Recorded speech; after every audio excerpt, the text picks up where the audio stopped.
आज हम पढ़ने जा रहे हैं जूलॉजी का एनिमल फिजियोलॉजी का टॉपिक। एनिमल फिजियोलॉजी में फिजियोलॉजी ऑफ डाइजेशन के बारे में पढ़ने जा रहे हैं। तो हमारे सब जानते हैं कि हमारे शरीर को काम करने के लिए ऊर्जा की आवश्यकता होती है। ऊर्जा हमें किससे मिलती है? फूड मटेरियल से। जो भोज्य पदार्थ होते हैं या जो फूड मटेरियल होते हैं उनसे हमें ऊर्जा की प्राप्ति होती है। और ये जो फूड मटेरियल है ये हमारी बॉडी के लिए आवश्यक क्यों होती है? क्योंकि किसी भी काम को करने के लिए हमें ऊर्जा की जरूरत होती है। और ऊर्जा किससे मिलती है? फूड मटेरियल या भोज्य पदार्थों से प्राप्त होती है। अब नेचर ऑफ फूड स्टफ, जो हमारे भोजन की जो प्रकृति होती है या जो भोजन हम ग्रहण करते हैं वो किस किस प्रकृति के होते हैं? तो दो टाइप के फूड स्टफ होते हैं, एक ऑर्गेनिक होते हैं और एक इनऑर्गेनिक होते हैं। कार्बनिक और अकार्बनिक टाइप के फूड स्टफ पाए जाते हैं। कार्बनिक और अकार्बनिक दो टाइप के होते हैं। कार्बनिक के अंदर हम चार फूड स्टफ के बारे में पढ़ते हैं, जैसे कार्बोहाइड्रेट है, प्रोटीन है, लिपिड है और विटामिन है। कार्बोहाइड्रेट, प्रोटीन्स, लिपिड और विटामिन। ये जो कार्बोहाइड्रेट होते हैं ये हमारे शरीर को ऊर्जा या एनर्जी प्रदान करने का काम करते हैं। कार्बोहाइड्रेट से हमें क्या मिलती है? ऊर्जा की प्राप्ति होती है, एनर्जी मिलती है। जो प्रोटीन्स होते हैं ये प्रोटीन शरीर के निर्माण के अंदर हेल्प करते हैं। शरीर के निर्माण की जो प्रोसेस होती है उसके अंदर प्रोटीन हेल्प करता है।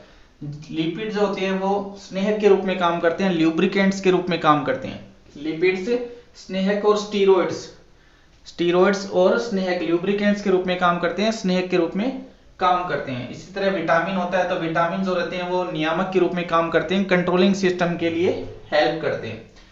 कार्बोहाइड्रेट, प्रोटीन और लिपिड तीनों जो रहते हैं वो डाइजेशन के अंदर हेल्प करते हैं। तीनों क्या करते हैं? पाचन के अंदर हेल्प करते हैं। कार्बोहाइड्रेट, प्रोटीन और लिपिड तीनों पाचन के अंदर या डाइजेशन के अंदर हेल्प करते हैं। दूसरा आते हैं inorganic food stuff. Inorganic type का जो फूड स्टफ होता है उसमें खनिज लवण और जल जो रहते हैं वो आते हैं। खनिज लवणों के अंदर ये जो खनिज लवण होते हैं ये क्या काम करते हैं? पेशीय संकुचन का, जो मसल्स होती है उनके अंदर जो कॉन्ट्रैक्शन होता है उसके अंदर ये हेल्प करते हैं। दूसरा तंत्रिकीय उद्दीपन के रूप में, स्टिमुलेट्स के रूप में ये काम करते हैं। तंत्रिकीय उद्दीपन के रूप में जैसे सोडियम है, पोटेशियम है, ये सभी क्या काम करते हैं? तंत्रिकीय उद्दीपन के अंदर हेल्प करते हैं। दूसरा इनऑर्गेनिक जो फूड स्टफ है वो जल है। हम जानते हैं कि हमारा जो शरीर का जो प्रोटोप्लाज्म होता है वो ज्यादातर किसका बना हुआ होता है? जल का बना हुआ रहता है। ठीक है, तो ये तो था नेचर ऑफ फूड स्टफ।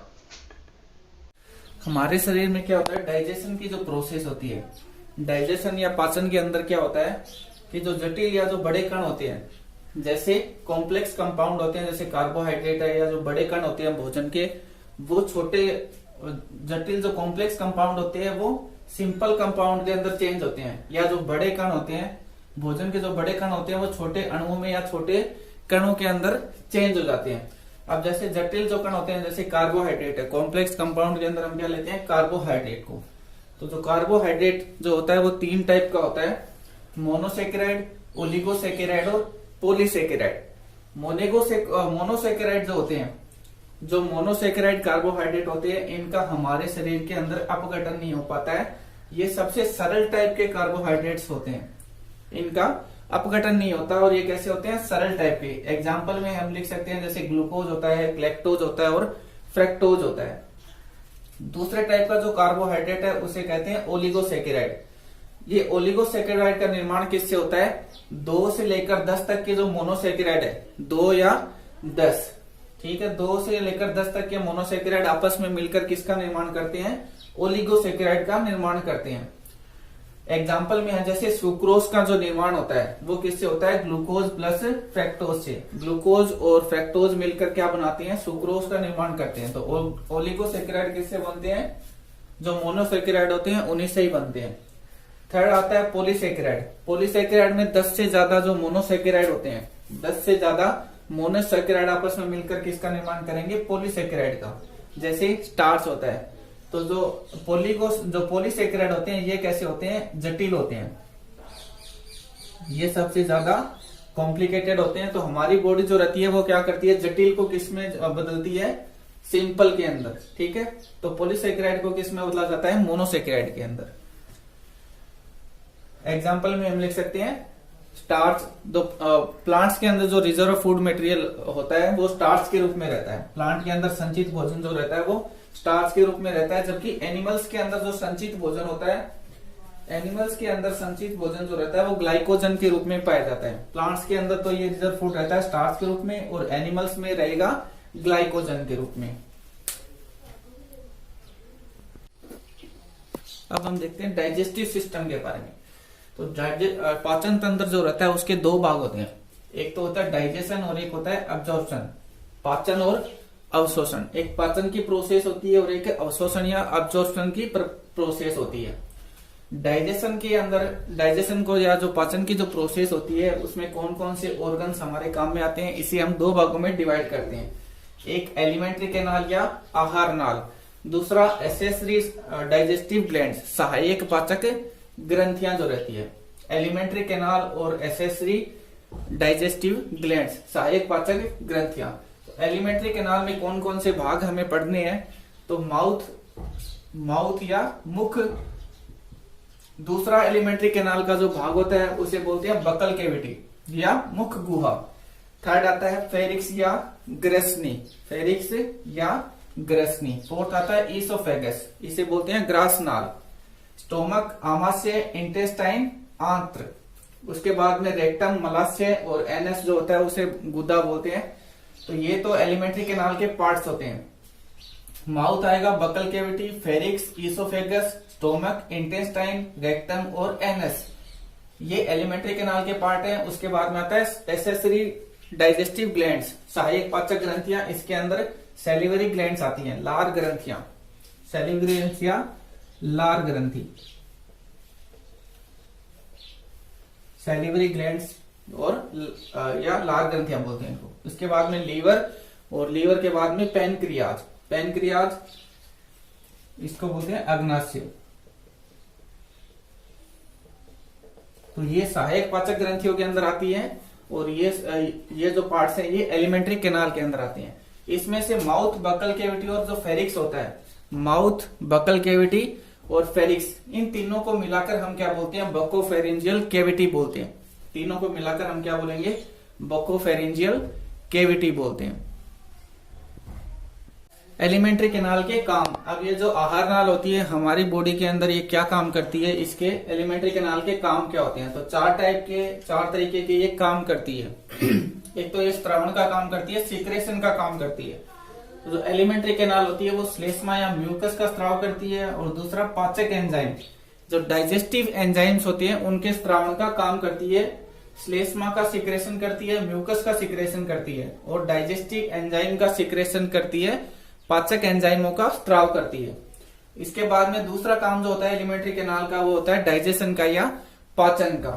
तो डाइजेशन के अंदर ये एलिमेंट्री कैनाल क्या काम करती है, ये कॉम्प्लेक्स जो कंपाउंड रहते हैं उनको सिंपल में चेंज करने का काम करती है, जटिल यौगिकों को साधारण यौगिकों में बदलती है। और ये जो सिंपल कंपाउंड्स होते हैं ये आंतरीय उपकला को पार करते हैं, इंटेस्टाइनल एपिथेलियम को पार करके कहां पहुंचते हैं, हिपेटिक पोर्टल सिस्टम के अंदर। यकृत निवाहिका जो तंत्र होता है वहां पे ये प्रवेश करते हैं। अब जो हिपेटिक पोर्टल सिस्टम होता है उसके अंदर एक हिपेटिक वेन पाई जाती है।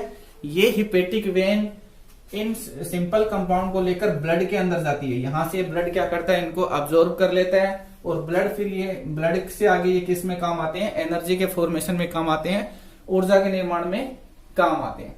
तो डाइजेशन में क्या होता है, कॉम्प्लेक्स कंपाउंड सिंपल में चेंज हो जाते हैं, फिर ये आंतरिक उपकला को पार करते हैं, इंटेस्टाइनल एपिथेलियम को पार करके ये हिपेटिक पोर्टल सिस्टम के अंदर पहुंचते हैं। वहां से हिपेटिक पोर्टल वेन में जाएंगे, और वेन से जाने के बाद में ये जो रक्त होता है या जो ब्लड होता है वो इनको अब्सॉर्ब कर लेता है, और किसका निर्माण होता है, ऊर्जा का निर्माण होता है या एनर्जी का फॉर्मेशन होता है। तो सेकंड जो एलिमेंट्री कैनाल का काम होता है वो होता है डाइजेशन का, पाचन का। इसके बाद में जो एलिमेंट्री कैनाल काम करती है वो काम करती है अवशोषण का या अब्जॉर्प्शन का। तो जो माउथ और जो स्टोमक होती हैं ये दो पार्ट होते हैं, ये अवशोषण का काम करते हैं, अब्जॉर्प्शन का काम करते हैं। सबसे ज्यादा जो अवशोषण का काम करती है वो है स्मॉल इंटेस्टाइन या छोटी जो आंत होती है, वो सबसे अधिक फूड मटेरियल का अवशोषण कहाँ पे होता है, स्मॉल इंटेस्टाइन के अंदर, छोटी आंत्र के अंदर अवशोषण का सबसे ज्यादा योगदान होता है। ठीक है, वैसे तो माउथ और स्टोमक अवशोषण का काम करती है और सबसे ज्यादा किसमें होगा, स्मॉल इंटेस्टाइन के अंदर होता है। इसके बाद में जो फोर्थ एलिमेंट्री कैनाल का काम आता है वो होता है कर्माकुंचन गतियां या पेरिस्टेलेटिक मूवमेंट बोलते हैं इनको। तो जो ये कर्माकुंचन जो गतियां होती है वो ईसोफेगस के अंदर होती है और ये दो टाइप की होती है, सर्क्यूलर और लॉन्गिट्यूडिनल, वर्तुल और अनुदैर्ध्य। इससे क्या होता है, भोजन जो रहता है वो बकल कैविटी से ईसोफेगस के अंदर पहुंच जाता है आराम से। इस पर ईसोफेगस में इस प्रकार की गतियां होती है जिससे क्या होगा, भोजन जो रहता है वो धीरे धीरे नीचे की ओर खिसकता रहता है। भोजन धीरे धीरे स्लोली नीचे की ओर खिसकता रहेगा। जैसे ईसोफेगस से फिर आगे के पार्ट्स में धीरे धीरे भोजन जो है कर्माकुंचन गतियों की सहायता से आगे पहुंचता रहता है। तो ये तो थे एलिमेंट्री कैनाल के थोड़े कार्य। ठीक, अब हम देखते हैं डाइजेशन इन बकल कैविटी। मुख गुहा में पाचन जो होता है वो किस टाइप से होता है। तो बकल कैविटी के अंदर जो डाइजेशन होता है वो दो तरीके से होता है, दो प्रकार से होता है।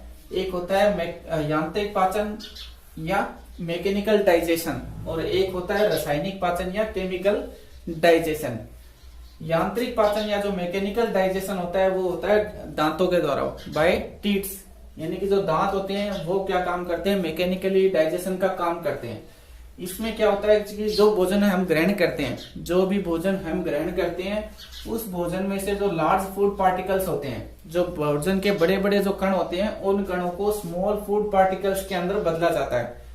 दांत क्या काम करते हैं, जो बड़े बड़े भोजन के कण होते हैं उनको चबाकर छोटे छोटे भोजन के कणों में स्मॉल फूड पार्टिकल्स के अंदर उनको चेंज कर देते हैं। तो ये जो प्रोसेस होती है जिसमें बड़े food particles small food particles के अंदर चेंज होते हैं, उस प्रक्रिया को हम क्या बोलते हैं, मेस्टिकेशन।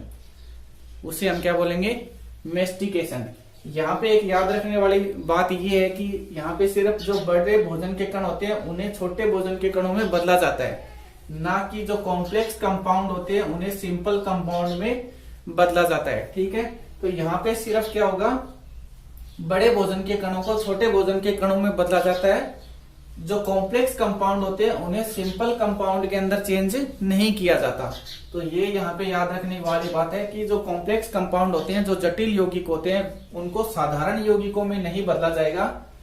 ठीक है, तो ये प्रोसेस होती है मैकेनिकली डाइजेशन या यांत्रिक पाचन। दूसरा जो डाइजेशन होता है वो होता है केमिकली डाइजेशन या रासायनिक पाचन बोलते हैं इसको। जो रासायनिक पाचन होता है वो होता है सैलावे के द्वारा, सलाइवा यानी कि लार के द्वारा होता है। जो केमिकली डाइजेशन होता है वो सलाइवा या लार के द्वारा होता है। और हम जानते हैं कि सलाइवा या जो लार का जो स्त्राव है वो कौन करते हैं, सेलिवरी ग्लैंड्स करती हैं। लार के स्त्राव का काम कौन करती है, सेलिवरी ग्लैंड्स। तो हम देखते हैं कि सेलिवरी ग्लैंड्स जो रहती है वो कितने प्रकार की होती है। तो 4 प्रकार की सेलिवरी ग्लैंड्स हमें पढ़नी है। तो सेलिवरी ग्लैंड्स का या जो लार ग्रंथियों का सबसे पहला जो प्रकार है उसे बोलते हैं पैरोटिड ग्लैंड। सबसे पहली सेलिवरी ग्लैंड कौन सी है, पैरोटिड ग्रंथि। उपकरण ग्रंथियां बोलते हैं इसको। तो नाम से पता चल जाता है कि ये कहाँ प्रेजेंट होती है, कान के पास में। तो ये जो पैरोटिड जो ग्लैंड होती है वो पाई जाती है बिहाइंड द पिन्ना। पिन्ना का मतलब होता है अपना जो बाह्य कर्ण होता है, बाह्य कर्ण, उसके पीछे पाई जाती है। बाह्य कर्ण या पिन्ना जो होता है उसके पीछे पाई जाती है। एक वन पेयर होती है, एक जोड़ी होती है। दोनों कान के पास में एक एक पैरोटिड ग्लैंड उपस्थित होती है। और ये एक्सटेंशन नलिका के द्वारा, स्टेंशन डक्ट होती है, एक वाहिनी होती है। तो स्टेंशन डक्ट के द्वारा जो अपने पपरजा जो रहते हैं, ऊपरी जबड़े जो रहते हैं, वहां पे इनसाइजर टीथ के पीछे खुलती है। ये कहाँ खुलती है, इनसाइजर टीथ के पीछे, ऊपरी जबड़े में इनसाइजर टीथ के पीछे खुलती है ये।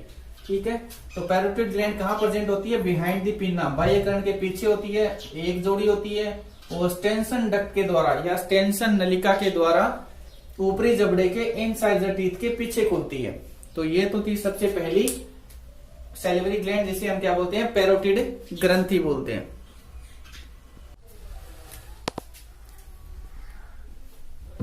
दूसरी जो सेलिवरी ग्लैंड है उसका नाम क्या है, सब मैंडिबुलर ग्लैंड, या इसे सब मैक्सिलरी ग्लैंड भी बोलते हैं। सब मैंडिबुलर या सब मैक्सिलरी ग्लैंड, ये बनीथ ऑफ लोअर जॉ, जो निचले जबड़े होते हैं उसके नीचे पाई जाती है। निचले जबड़े के नीचे की तरफ में पाई जाती है। वन पेयर होती है, एक जोड़ी सब मैंडिबुलर ग्लैंड पाई जाती है और ये एक नलिका के द्वारा लोअर इंसाइजर टीथ के पीछे खुलती है। नलिका का नाम क्या है? Wharton duct. वार्टन डक्ट के द्वारा जो लोअर जबड़े होते हैं और नीचे के जो जबड़े होते हैं वहां पर कहां खुलती है? लोअर इंसाइजर टीथ, जो कृंतक दंत होते हैं उसके पीछे की तरफ में खुलती है। ठीक है, तो वार्टन डक्ट के द्वारा इंसाइजर टीथ, नीचे के जो इंसाइजर टीथ होते हैं, निचले जबड़े के जो इंसाइजर टीथ होते हैं, कृंतक दंत होते हैं, उसके पीछे खुलती है। थर्ड टाइप की जो सैलिवरी ग्लैंड है उसका नाम क्या है? Sublingual gland. ये कहाँ होती है? लिंगुअल का मतलब क्या होता है? जीवा, जीभ या जीवा, जीभ या जीवा। तो थर्ड टाइप की है सबलिंगुअल ग्लैंड। ये फ्लोर ऑफ बकल कैविटी, जो मुख गुहा का जो फर्श होता है उसके ऊपर पाई जाती है, या फिर जो टंग होती है, जीभ होती है, उसके नीचे की तरफ में प्रेजेंट होती है, जीभ के नीचे की तरफ में पाई जाती है। वन पेयर होता है, इसका भी एक जोड़ी होती है और ये रिविनस डक्ट के द्वारा जीभ के नीचे की तरफ में खुलती है। रिविनस डक्ट के द्वारा, नलिका का नाम क्या है? रिविनस, और रिविनस डक्ट के द्वारा ये जो जीभ होती है उसके नीचे की तरफ में खुलती है, जीभ के नीचे की तरफ में खुलती है। फोर्थ टाइप की जो सैलिवरी ग्लैंड है उसका नाम है infra orbital gland. Infra orbital gland ये आई ऑर्बिट, जो नेत्र गोलक होता है उसके नीचे की तरफ में पाई जाती है, नेत्र गोलक के नीचे की तरफ में प्रेजेंट होती है। और ये डक्ट के द्वारा जो ऊपर के जो जबड़े होते हैं, अपर जा जो होता है या ऊपर के जो जबड़े होते हैं वहां के जो मोलर टीथ होते हैं उनके पीछे खुलती है। अपर जाके मोलर टीथ के पीछे की तरफ में खुलती है। मोलर टीथ का मतलब क्या होता है? चवनक दंत, जो चबाने वाले दांत होते हैं उसके ठीक पीछे की तरफ में ये जो इंफ्रा ऑर्बिटल ग्लैंड होती है वो खुलती है। और ये सिर्फ मनुष्य में प्रेजेंट होती है, मानव में पाई जाती है। तो इस प्रकार से 4 प्रकार की सैलिवरी ग्लैंड्स होती है। अब हम देखते हैं कंपोजिशन ऑफ सलाइवा, लार का संगठन, जो लार में कौन कौन से एंजाइम्स पाए जाते हैं, क्या क्या चीजें होती है। तो कंपोजिशन ऑफ सलाइवा, लार का संगठन। तो सबसे पहले अमाउंट आती है, लार की जो मात्रा होती है, पर डे 1 से लेकर 1.5 लीटर तक जो लार का स्त्राव किया जाता है। हमारे माउथ में 1 से लेकर 1.5 लीटर तक पर डे लार का स्त्राव किया जाता है। लार की जो पीएच होती है वो 6.3 से लेकर 6.8 तक होती है। लार के अंदर वाटर का जो परसेंटेज होता है वो 99.9%, मतलब सबसे ज्यादा मात्रा में क्या पाया जाता है? पानी या वाटर पाया जाता है। उसके बाद इनऑर्गेनिक सब्सटेंस, अकार्बनिक जो पदार्थ होते हैं वो जैसे NaCl होते हैं, पोटेशियम क्लोराइड होता है, हाइड्रोजन फॉस्फेट होते हैं, HPO4, ये 0.2% होते हैं। जो इनऑर्गेनिक पदार्थ होते हैं वो 0.2% पाए जाते हैं। इसके बाद में ऑर्गेनिक सब्सटेंस, कार्बनिक जो पदार्थ होते हैं वो 0.3% पाए जाते हैं। जैसे यूरिक एसिड होती है, सेलेवरी अमाइलेज एंजाइम होता है, टाइलिन एंजाइम होता है, लाइसोजाइम एंजाइम होता है और म्यूकस श्लेष्मा जो प्रेजेंट होता है। तो ये सब कितने होते हैं? 0.3% होते हैं। तो इस तरह से लार का जो संगठन होता है इस टाइप से होता है। इसके बाद में लार के जो काम होते हैं कि लार हमारे शरीर के अंदर क्या काम करती है, तो फंक्शंस ऑफ सलाइवा। तो लार के अंदर एंजाइम्स पाए जाते हैं, जैसे टाइलिन होता है जिसे हम क्या बोलते हैं? लारिये एमाइलेज भी बोलते हैं। इसे क्या बोलते हैं? Salivary amylase. टाइलिन पाया जाता है, इसका दूसरा नाम क्या है? सेलिवरी एमाइलेज या लारिये एमाइलेज भी बोलते हैं इसको। तो ये क्या काम करता है? जो स्टार्च होती है, स्टार्च कैसी होती है? पॉलीसैकेराइड शर्करा होती है। स्टार्च कैसी होती है? पॉलीसैकेराइड्स कार्बोहाइड्रेट्स होते हैं। स्टार्च को माल्टोज में बदलने का काम करती है। हम जानते हैं कि हमारी जो बॉडी रहती है वो पॉलीसैकेराइड्स को मोनोसैकेराइड्स के रूप में ग्रहण करती है। कॉम्प्लेक्स जो कंपाउंड होते हैं उनको सिंपल कंपाउंड में लेती है। तो यहाँ पे जो स्टार्च होती है वो कॉम्प्लेक्स कंपाउंड और माल्टोज क्या है? सिंपल कंपाउंड है। ठीक है, डाइसैकेराइड होता है। इसके बाद में डाइसैकेराइड को वापस मोनोसैकेराइड में चेंज किया जाता है। तो पहले जो टाइलिन एंजाइम है वो काम क्या करता है? स्टार्च को माल्टोज में बदलने का काम करता है। उसके बाद में एक माल्टेज एंजाइम आता है। ये जो माल्टेज एंजाइम है ये माल्टोज को, यहाँ पे जो माल्टोज बना था उसको ग्लूकोज में बदल देता है। माल्टोज को किस में बदलेगा? ग्लूकोज के अंदर। तो माल्टोज था डाइसैकेराइड और ग्लूकोज क्या है? मोनोसैकेराइड। तो बॉडी को पॉलीसैकेराइड से मोनोसैकेराइड तक ले जाने का काम करते हैं कौन? एंजाइम्स। ठीक है, इसके बाद में दूसरा जो लार का काम होता है वो होता है फूड को नम तथा लसलसा बनाकर निकलने में हेल्प करती है। जो भोजन हम ग्रहण करते हैं उसे गीला कर देती है कौन? लार, और एकदम लसलसा बना देती है। जो क्या काम आता है? निकलने के अंदर हेल्प हो जाती है। इसके बाद में ये जो लार होती है वो बक्कल कैविटी को गीला रखने का काम करती है। हमारी जो बक्कल कैविटी रहती है वो एनी टाइम गीली रहती है, मॉइस्चर पाई जाती है, ठीक है। तो वो किसकी वजह से होता है, वो लार की वजह से होता है, सलाइवा की वजह से होता है। इसके बाद में लार में लाइसोजाइम नाम का एंजाइम पाया जाता है। लार में लाइसोजाइम नाम का एंजाइम पाया जाता है। ये जो एंजाइम होता है ये क्या काम करता है, ये बैक्टीरिया की सेल वॉल को गलाने का काम करता है। लाइसोजाइम जो रहता है वो बैक्टीरिया, हमारे शरीर के अंदर कोई भी अगर बैक्टीरिया होता है तो उसकी जो सेल वॉल होती है, कोशिका भित्ति को गला देता है, जिससे बैक्टीरिया जो होता है वो खत्म हो जाता है, नष्ट हो जाता है। इसके बाद में लार का दूसरा काम क्या होता है, स्वाद को ग्रहण करना। किसी भी टाइप का फूड हम खाते हैं तो उसका स्वाद कैसा है उसको अनुभव कराने का या उसको ग्रहण करने का जो काम है वो कौन करती है, सलाइवा करती है। कुत्तों के अंदर टेम्परेचर कंट्रोल करने में हेल्प करती है। जो डॉग्स रहते हैं उनके अंदर सलाइवा क्या काम करती है, उनके टेम्परेचर को, बॉडी का जो टेम्परेचर होता है उसको कंट्रोल करने में हेल्प करती है। इसके बाद में मनुष्य के शरीर में वाटर को बैलेंस करने का काम करती है। हमारे शरीर में जब लार का स्त्रावण बंद हो जाता है तो हमारी जो बक्कल कैविटी जो होती है वो शुष्क हो जाती है, सूखी हो जाती है, जिससे हमें क्या लगता है, प्यास का अनुभव होता है, हम थ्रस्टी हो जाते हैं, प्यास से हो जाते हैं। तो प्यास क्यों लगती है, लार की कमी होने की वजह से, ठीक है। तो हमारे शरीर में वाटर बैलेंस करने का काम भी कौन करेगी, सलाइवा करती है, लार करती है, ठीक है। लार का स्त्राव अगर कम हो जाएगा तो बक्कल कैविटी सूखी हो जाएगी, शुष्क हो जाती है, और जिससे हमें क्या लगती है, प्यास का अनुभव होता है। तो ये सभी काम जो होते हैं वो कौन करती है, सलाइवा करती है, लार करती है। अब इसके आगे हम देखेंगे कि लार का जो कंट्रोल होता है, हमारी बॉडी के अंदर लार का जो कंट्रोल होता है वो कैसे होता है।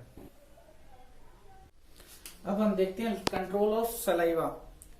सलाइवा या जो लार का जो स्त्राव होता है उसका नियमन कैसे होता है, उसको कंट्रोल कैसे किया जाता है। तो हमारे शरीर में दो तरह से इसका कंट्रोल होता है, ठीक है। एक तो होता है अनकंडीशनल रिफ्लेक्स और एक होता है कंडीशनल रिफ्लेक्स। इसे बोलते हैं प्रतिबंधित प्रतिबंध, प्रतिबंधित प्रतिबंध, ठीक है। तो दो तरीके से होता है, एक तो अनकंडीशनल रिफ्लेक्स, हिंदी में इसे बोलते हैं अनुबंधित प्रतिबंध, और दूसरा होता है कंडीशनल रिफ्लेक्स, इसे बोलते हैं प्रतिबंधित प्रतिबंध। तो पहला जो होता है वो अनकंडीशनल रिफ्लेक्स होता है, और ये किसके द्वारा कंट्रोल होता है, हमारे शरीर में नर्वस सिस्टम के द्वारा। लार का जो स्त्राव होता है वो हमारे शरीर में तंत्रिका तंत्र के द्वारा कंट्रोल किया जाता है। तो पहला जो होता है वो होता है अनकंडीशनल रिफ्लेक्स। हमारे शरीर के अंदर नर्वस सिस्टम में दो प्रकार के नर्वस सिस्टम मिलते हैं, एक तो सिंपैथेटिक नर्वस सिस्टम होता है और एक होता है पैरासिम्पैथेटिक नर्वस सिस्टम, अनुकंपी तंत्रिका तंत्र और परानुकंपी तंत्रिका तंत्र, ठीक है। तो पहले हम देखते हैं अनकंडीशनल रिफ्लेक्स। इसमें क्या होता है, इसकी भोजन को जब हम वास्तव में खाते हैं, भोजन को जब हम वास्तव में ग्रहण करते हैं उस टाइम पे ये जो सिस्टम होता है ये काम करता है। तो जब हम भोजन को ग्रहण करते हैं, जब हम भोजन को वास्तव में ग्रहण करेंगे तो उसका जो स्वाद होता है वो स्वाद कलिकाओं के द्वारा ग्रहण किया जाता है, और स्वाद कलिकाएं कहाँ पाई जाती है, जीभ के ऊपर। जब हम भोजन को ग्रहण करते हैं तो भोजन का स्वाद जो रहता है वो स्वाद कलिकाएं ग्रहण करती है, और ये स्वाद कलिकाएं जीभ के ऊपर प्रेजेंट होती है। अब यहाँ से जो इन स्वाद कलिकाओं को जो उद्दीपन मिलता है वो उद्दीपन मस्तिष्क तक पहुंचता है, ब्रेन तक जाएगा। अब जो ब्रेन होता है, ब्रेन में दो सेलिवरी सेंटर होते हैं, दो लारीय केंद्र पाए जाते हैं। ये इन उद्दीपनों को कहाँ पहुंचाएंगे, इस पैरासिम्पैथेटिक नर्वस सिस्टम को लेकर जाते हैं, ठीक है। यहाँ से जो उद्दीपन मिला था, स्वाद कलिकाओं के द्वारा जो उद्दीपन मिला वो उद्दीपन ब्रेन तक पहुंचा, फिर ये ब्रेन से कहाँ पहुंचा, ब्रेन में क्या पा जाते हैं, दो सेलिवरी सेंटर या लारीय केंद्र पा जाते हैं। तो यहाँ तक सूचनाएं पहुंच गई। अब ये जो उद्दीपन होता है ये जो सेलिवरी सेंटर होते हैं ये उद्दीपनों को कहाँ पहुंचाएंगे, इस पैरासिम्पैथेटिक नर्वस सिस्टम की ओर लेकर जाते हैं, और ये पैरासिम्पैथेटिक नर्वस सिस्टम उन उद्दीपनों को सेलिवरी ग्लैंड तक पहुंचाता है, लार ग्रंथियों तक पहुंचाएगा। और जैसे ही लार ग्रंथियों को उद्दीपन मिलता है या जो सूचनाएं मिलती हैं, ये क्या काम करती हैं, लार के स्त्राव का काम शुरू कर देती है, ठीक है। तो पहले हम इसमें क्या होता है, वास्तव में भोजन को ग्रहण किया जाता है, वास्तव में हम भोजन को खाते हैं, तब ये अनकंडीशनल रिफ्लेक्स काम करता है। भोजन ग्रहण करेंगे तो भोजन का जो स्वाद है वो स्वाद कलिकाएं लेंगी, स्वाद कलिकाओं से जो उद्दीपन मिलेगा वो ब्रेन तक पहुंचेगा, ब्रेन से ये सेलिवरी सेंटर में जाएगा, सेलिवरी सेंटर से पैरासिम्पैथेटिक नर्वस सिस्टम में जाएगा, और वहां से ये नर्वस सिस्टम इसको पहुंचाता है सेलिवरी ग्लैंड तक, और सेलिवरी ग्लैंड क्या करेंगी, लार का सीक्रेट शुरू कर देती है, ठीक है। दूसरे टाइप का जो होता है उसे बोलते हैं कंडीशनल रिफ्लेक्स। प्रतिबंधित प्रतिबंध बोलते हैं इसको, कंडीशनल रिफ्लेक्स या प्रतिबंधित प्रतिबंध। इसमें क्या होता है कि इस भोजन को हम खाते नहीं है, सिर्फ भोजन के बारे में सोचते हैं। भोजन के बारे में सोचेंगे, भोजन की स्मेल आती है, सूंघना जिसको बोलते हैं, तो भोजन की स्मेल लेते हैं, या सिर्फ भोजन को देखने से ही सोचेंगे या सूंघेंगे, या सिर्फ भोजन को देखने से ही क्या होगा, लार का स्त्रावण शुरू हो जाता है। अब ये क्यों होता है? क्योंकि जब हम भोजन के बारे में सोचते हैं या सूंघते हैं या जब भोजन को देखते हैं, तो जो उद्दीपन या जो सूचनाएं होती है, भोजन के बारे में जो सूचनाएं होती है वो मस्तिष्क तक पहुंचती है। और मस्तिष्क के मेडुला ओब्लांगेटा जो भाग होता है, मस्तिष्क का मेडुला ओब्लांगेटा जो भाग होता है, वहां तक सूचनाएं पहुंचती है। और ये जो मेडुला ओब्लांगेटा होता है, ये यहाँ पे एक लार्वीय केंद्र पाया जाता है, एक सेलिवरी सेंटर प्रेजेंट होता है। ये सेलिवरी सेंटर क्या करेगा, इन उद्दीपनों को कहां पहुंचाएगा, पैरासिम्पैथेटिक नर्वस सिस्टम में पहुंचाएगा। ठीक है, सेलिवरी सेंटर से जो उद्दीपन होंगे वो पैरासिम्पैथेटिक नर्वस सिस्टम में जाएंगे, सहानुकंपी तंत्रिका तंत्र में जाएंगे। यहां से फिर ये जो उद्दीपन होते हैं, ये उद्दीपन आएंगे सेलिवरी ग्लैंड्स के अंदर, लार ये ग्रंथियों के अंदर आएंगे, और लार क्या करेगी, लार का स्त्रावण शुरू कर देती है। ठीक है, तो कंडीशनल रिफ्लेक्स में क्या होगा, भोजन को हम खाते नहीं है, सिर्फ उसके बारे में सोचते हैं, उसको देखते हैं, या फिर उसकी स्मेल लेते हैं, और उसी से क्या होगा, लार का स्त्रावण शुरू हो जाता है।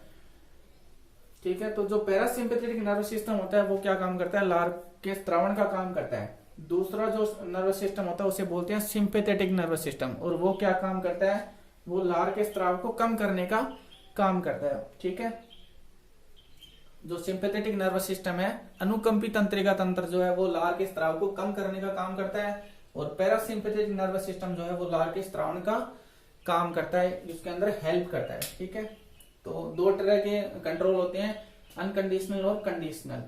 अनकंडीशनल में भोजन को हम वास्तव में ग्रहण करते हैं, और जो कंडीशनल रिफ्लेक्स होता है उसमें हम भोजन को खाते नहीं है, सिर्फ उसके बारे में देखते हैं, सोचते हैं और उसकी स्मेल लेते हैं, और उसी से लार का स्त्रावण शुरू हो जाता है। ठीक है,